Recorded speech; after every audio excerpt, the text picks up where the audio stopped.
आऊज़ुबिल्लाहि समीउल अलीम मिनश शैतानिर रजीम बिस्मिल्लाहिर रहमानिर रहीम। अस्सलामु अलैकुम व रहमतुल्लाहि व बरकातहू। मैं सैयद इम्तियाज़ हुसैन अपने यूट्यूब चैनल हम कब सुधरे के साथ आपकी खिदमत में हाज़िर हैं।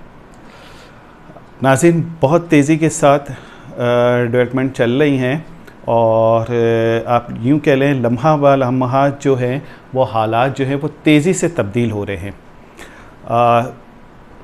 आपकी मईशत का तो बहुत बुरा हाल है और पाकिस्तानी रुपए की कदर में दिन ब दिन कमी होती जा रही है, यानी कि आपकी रुपए की वैल्यू जो है दिन ब दिन उसमें कमी आ रही है और डॉलर जो है वो बहुत तेज़ी से ऊपर जा रहा है। इस वक्त जो डॉलर की वैल्यू है वो 225 से 226 रुपए है। तो अब आप देख लें कहाँ पे था डॉलर और कहाँ आ गया। तो ये ज़ाहिर है कि हमारे इन हुक्मरानों की नाअहली है और लूट मार है जो पिछले तकरीबन 30 सालों से इन्होंने मचाई हुई है। खैर है तो बहुत पुरानी, लेकिन इन 30 सालों में जिस नहज पे ये पाकिस्तान को ले आए हैं कि आज पाकिस्तान डिफ़ॉल्ट होने के करीब जा रहा है। अल्लाह इसकी हिफाजत अता फ़रमाए, ऐसा ना हो। इन्होंने तो कोई कसर छोड़ी नहीं है। और इस सूरत हाल में भी जहां पाकिस्तान का ये हाल है कि यहाँ नालों की सफाई के लिए पैसे नहीं हैं और यहाँ लोगों को ख़रीदने के लिए मंडी लगी हुई है, और मंडी भी ऐसी ज़बरदस्त कि अल्लाह माफ़, यानी कि एक मेंबर जो है उसकी वैल्यू जो लग रही है वो 40 से 50 करोड़, और ख्वाहिश ये है कि अरब तक पहुँच जाए कि 1 अरब फ़ी मेंबर डिमांड हो रही है। ऑफ़र आप कह लें, डिमांड कह लें, तो जो ऑफ़र की जा रही है वो 40 से 50 करोड़, ये बढ़ भी सकती है। तो और जो नाम आए हैं इनमें फौजिया अब्बास है MPA 305 रहीम यार ख़ान से, उमर फ़ारूक मुश्ताक है MPA 106 फैसलाबाद से, और एक साहब उनको तुर्की भेज दिया गया है, और इस तरह बहुत सारे हैं। तो ये सूरत हाल है। लेकिन बहरहाल कुछ भी कर लें, चौधरी परवेज़ इलाही वज़ीर आला पंजाब बन जाएंगे, लेकिन आगे भी मतलब सुकून नहीं है, स्टेबिलिटी नज़र नहीं आ रही है, और ये अदम इस्तेहकाम बढ़ता चला जाएगा। और 23 तारीख से बहुत इस यानी कि अदम इस्तेहकाम जो है वो 23 तारीख से और बढ़ जाएगा, यानी अफरा तफरी की सूरत हाल होगी पाकिस्तान में।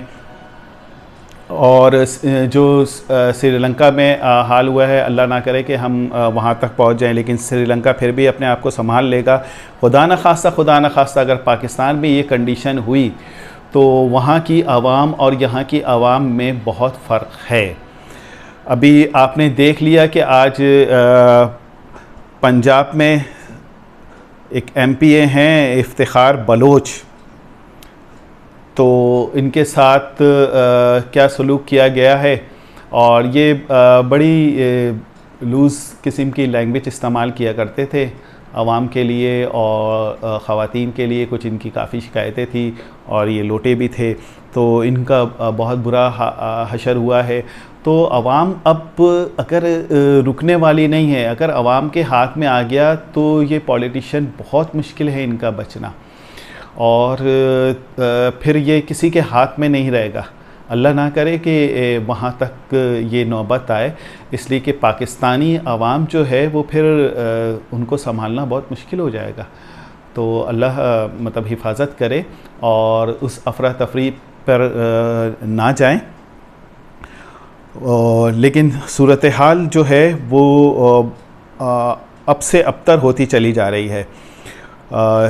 फूड क्राइसिस, अगर यही हाल रहा तो पाकिस्तान में फूड क्राइसिस पैदा हो जाएगी, अजनास की कमी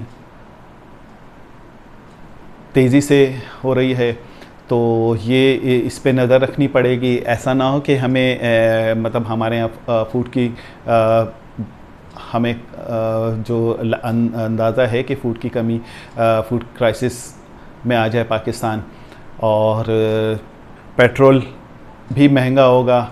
ये जो इन्होंने 18 रुपये इलेक्शन की वजह से इन्होंने कम किए थे, तो इनके हाथ में अब है नहीं कुछ असल में, और देख रहे हैं कि इस मुल्क का ये हाल है। भाई अभी फ़ौरन इलेक्शन पर जाएं आप, लेकिन बस अपनी अना में लगे हुए हैं। और पीपल्स पार्टी जरदारी साहब ने तो नवाज़ शरीफ मुस्लिम लीग नवाज़ को तो ठिकाने लगा दिया है, और ये अभी भी चाह रहे हैं कि इनका बिल्कुल ही बिस्तर गोल हो जाए मुस्लिम लीग नवाज़ का पंजाब से।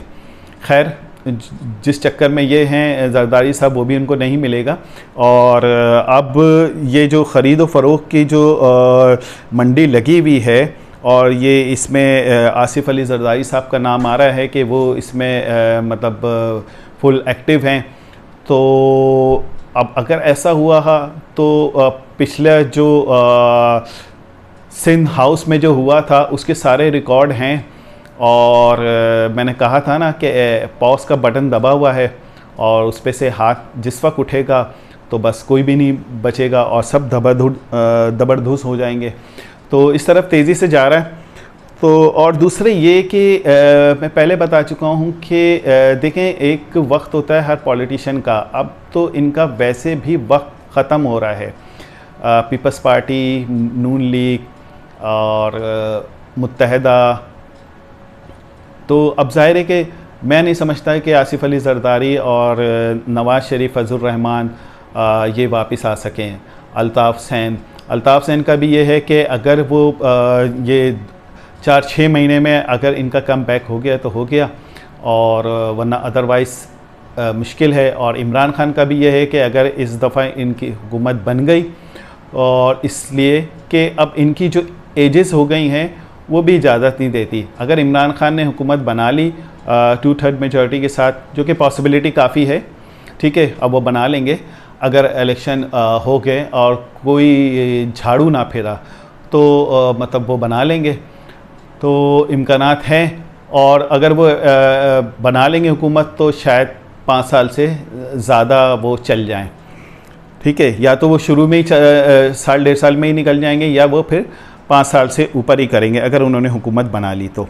लेकिन इम्कान है कि अब जो भी हुकूमत आएगी वो ज़रा मुस्तहकम आएगी।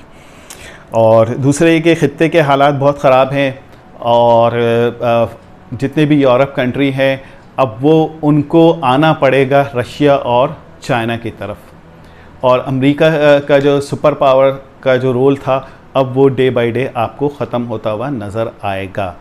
टाइम थोड़ा सा लगेगा, लेकिन अब अमेरिका सुपर पावर नहीं रहा।